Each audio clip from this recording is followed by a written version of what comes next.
Hello, everybody. Today we have a very eminent personality from the Indian American community and who has been actively involved in the US elections for a number of decades now. And he is a very ardent supporter of the two Democrat candidates for the president and the vice president. That's Biden and Kamala Harris. Welcome, Mr. Ramesh Kapur ji, for this interview, and thank you very much for sparing your valuable time for talking to us. Sir, the first thing, I mean, as I have read a little about your bio, I mean, you have chaired a number of posts in the past. You have been a national chair of the Indo American Leadership Council. Then you are the president of Indo American Security Council, and you were on the board on the board of director of Indian American Council as well. Apart from that, you have been involved in various democratic campaign committees over the years. So I would first like to ask you about a little bit about your background. I mean, when did you come to US? Where in India you actually belong to, and how it happened coming over to the US? Well, I came United States in 1967, September of 1967. Oh. And before I was born. Really? Yeah. Okay.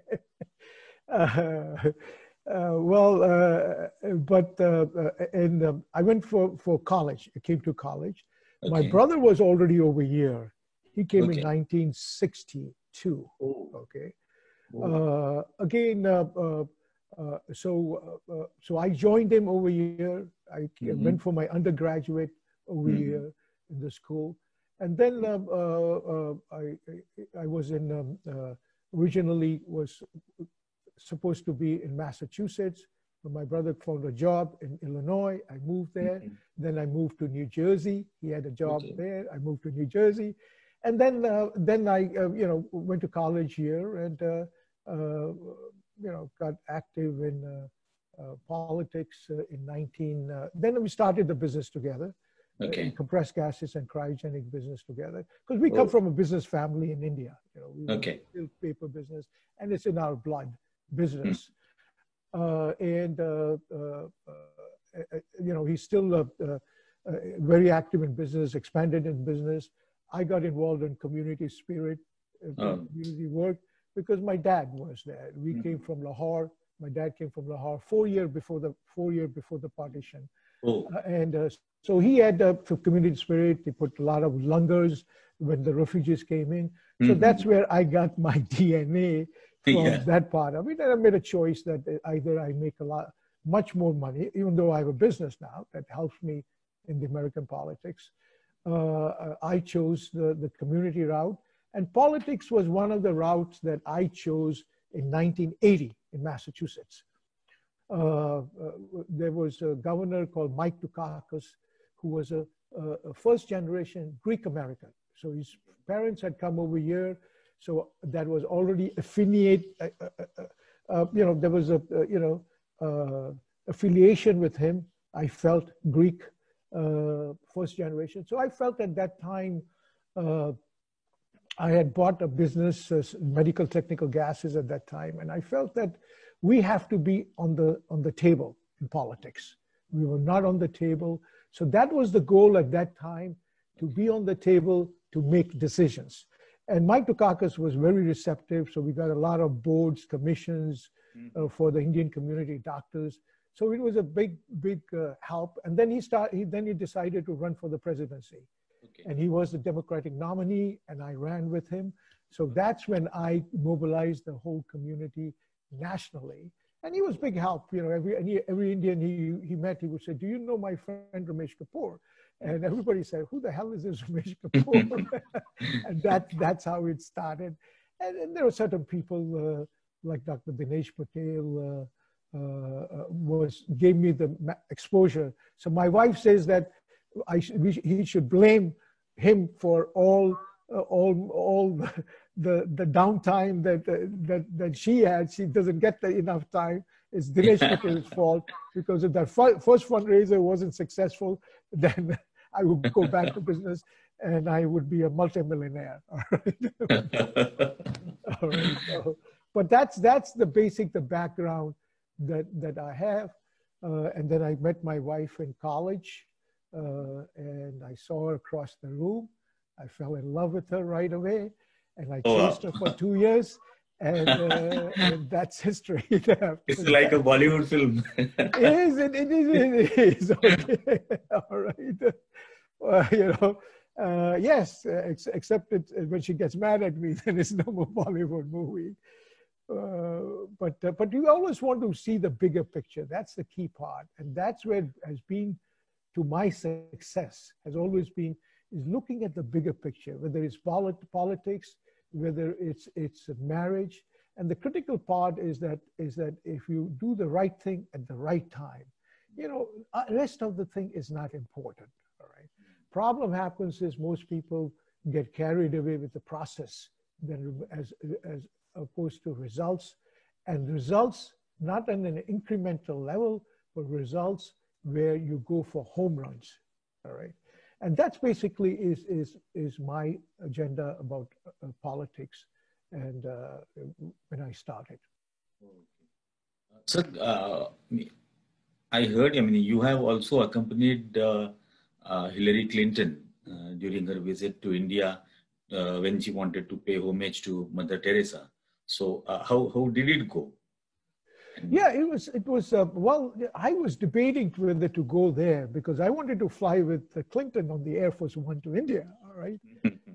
So I asked my wife, and she says, yes, definitely.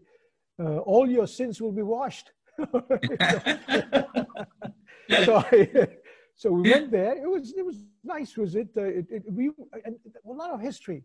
We flew on Jack Kennedy's Air Force One. All right. When he was a president, this was his plane. So there was a lot of, this is the plane where his body came back to Washington. And that a lot of history. And then also, you know, I was sitting next to Eunice Shriver, his sister, all right? And I was active with Ted Kennedy. I raised money for him, supported him. Because of the history of the Kennedys in India. And so that was, and also, if you look at the history of Jack Kennedy, they asked him whether, you know, whether democracy or communism will survive. He said, if India remains democratic, then democracy will survive. And you're seeing how India, this is, when he was a senator, he made that statement. And that's what the history. So that's what was there, and we got a chance to, you know, then meet, you know, the event that was there. That was a great event, huge event, and myself and Kumar Barve was on the plane, and Kumar was an elected official at that time, the first state legislature for Maryland, so that's what the trip was to India, and that's where I believe that's where also the relationship with Clinton and Bill Clinton and Hillary Clinton started. The basic is where the depth started, other than just words that were there before there, never really substance that was done. And then it kept going on with other things like the civil nuclear deal, other things. Yeah, yeah. You also had accompanied Bill Clinton to India. And if I'm not wrong, you had held a welcome dinner for him before even he met the President of India. Yes, as the Prime Minister of India at that time. Yeah, I mean, that was I had supported, of course, Mike Dukakis, you know, at that time, and the Democratic Party, I was active, and I was known in the party. And then the President Bill Clinton decided to go to India. And so I made sure that we had Indian Americans that had supported him, and other business people, the delegation that was going. But I wanted to make sure that we had an event for Bill Clinton welcoming the Indian American community over there, because I wanted to, at that time, Prime Minister Vajpayee was there, and I wanted to show the Indian community, the leadership in India, that the Indian community is well respected by the Congress and the Senate and the presidency, to the extent that when he landed, ours at the Sheraton Moria was the first event that we did, and he was there. And then at that time, they saw the cloud, and then they asked me to see if people can join the Vajpayee with all the party. They celebrated the Holi at that time. So Holi was celebrated, and Sonia Gandhi with everybody on both sides that was there, which Vajpayee did on a bipartisan basis. And so we were invited over there, because the only reason we were invited, I felt, it's always there, Ghar ki murgi dal barabar, you know how it is, okay? So all right. So, after they saw that, they said, wow, first visit. And then, he left India and then came back. And that's where you got just symbolism is very important, okay? Yeah, true. That's true. In politics. And that's the story behind. And there were people who showed up at the door, didn't have any invitation, and they had flown all the way from India. I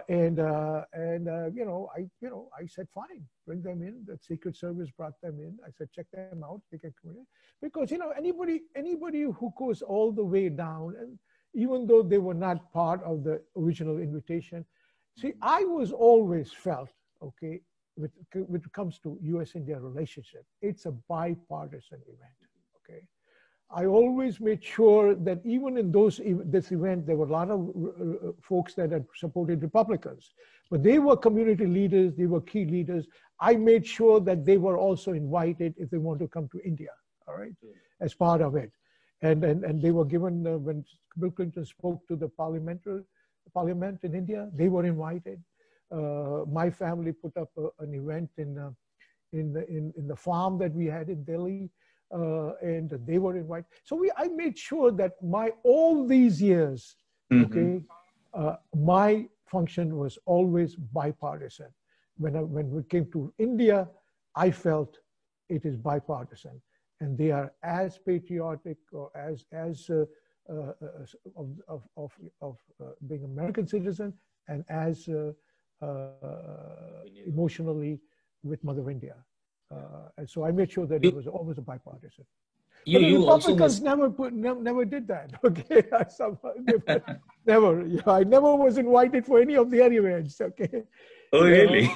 Yeah, even in the White House, I made sure that even Vajpayee event. Okay, there was a luncheon. I made sure that was bipartisan luncheon, that with the president, Bill Clinton.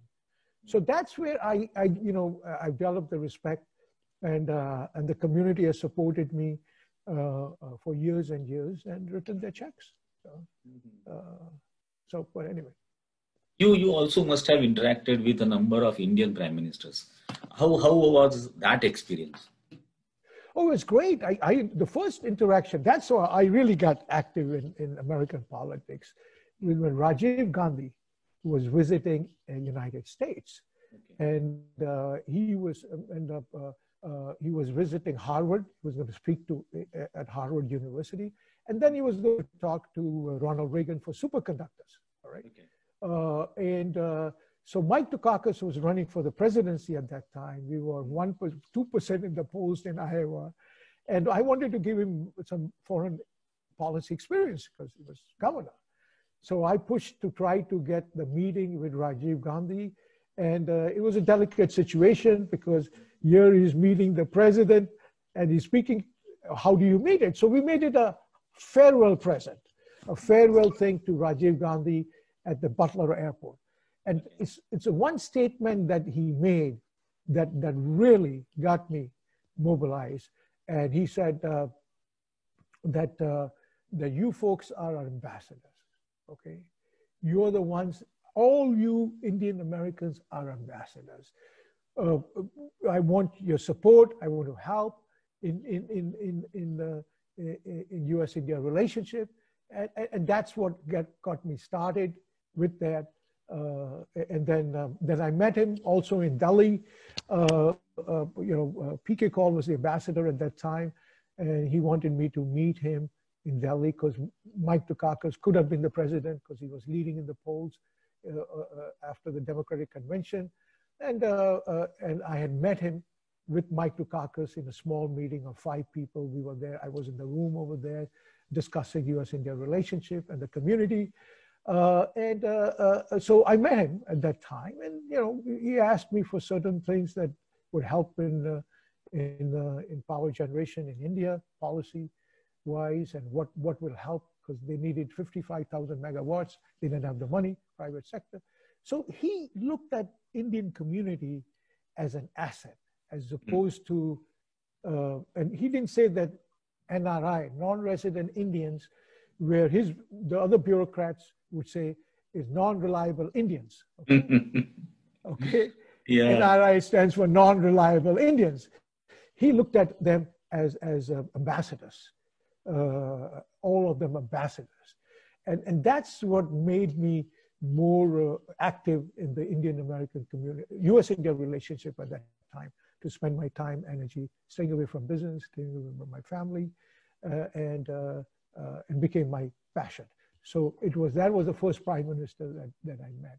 And then but I mean, I wanted to ask, during those years of shaping the Indo-American policies and the relationship building, while you were doing that advocacy, and you reached a point where you proved that the NRI community is a reliable Indian, non-resident Indian community. When you actually happened to work backdoors and shaping up the civil nuclear deal, popularly in India, it's known as 123 agreement. Correct. So how did it happen? Yeah. Well, nothing happens just like that. Okay. You have to do groundwork. Okay? Yeah. People think it just happens just like that. No, certainly. All the groundworks that we had done with raising money, supporting the Democrats, going back to Mike Dukakis as governor, and then he ran for the presidency, then Bill Clinton's presidency, that we had done a lot of work on that. Those are the times. And then again, Al Gore ran for the presidency. We took a big support for Al Gore, and then John Kerry. We raised, almost became the president. Okay, there was one state, 55,000 votes, that he could have been the president. And I was advising him. I was U.S.-India relations, as I advised with Bill Clinton, and then with Al Gore, and then with John Kerry, because I'd supported John Kerry. He was taking delegations to India. He was going there. I was going with him. On an inner circle, I was telling him about India. And a few times they don't listen. They think they have their own advisors, and they're wrong. Okay. And when they were wrong, I would remind them, see what I told you. Okay. Okay. Because they never really understood India. Okay. Because we understood both sides. We understood American politics and Indian politics and India. All right. They never really, that depth that when somebody, and also, fortunately, with also after that, the bureaucrats and people were more candid to me, of their opinions, of what they thought, what were their reservations, and they would not be more open and candid among themselves. All right. So we became a conduit for candor among both of them. Where is the real tandoori roti, instead of where is the dal? Everything was dal. It was liquid dal that you throw against the wall and make sure it sticks or something like that. But at least this was tandoori roti, the tandoori, meat tandoori thing that we understood. For example, if American says let's do lunch, okay, they don't literally mean that let's meet for lunch, okay. It's an expression. See you later, okay. Yeah.